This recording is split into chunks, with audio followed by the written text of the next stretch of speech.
All right, we're on the trail that was here Saturday. This is the Vegan Herbalist, and I got my family here.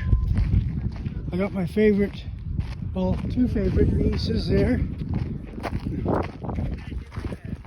Jody, look at her.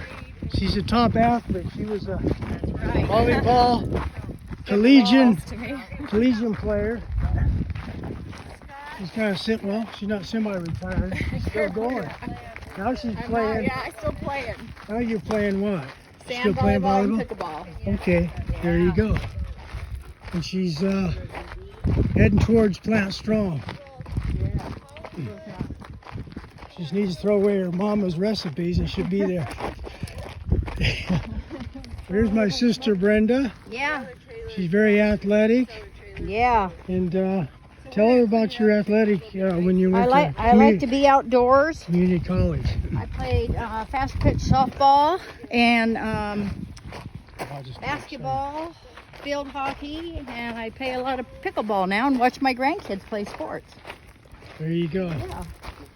I You like got to a bike few ride too. Yeah.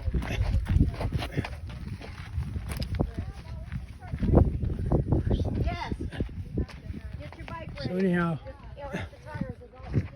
there's my brother Donnie. See, we want to build a garage, and we've had a hard time getting someone to do that just on our lot. And my niece Kara. We'll interview after they're done with their interview. Very athletic. We'll talk about the cold plunge up on top of the hill. The RV center. All right. You know,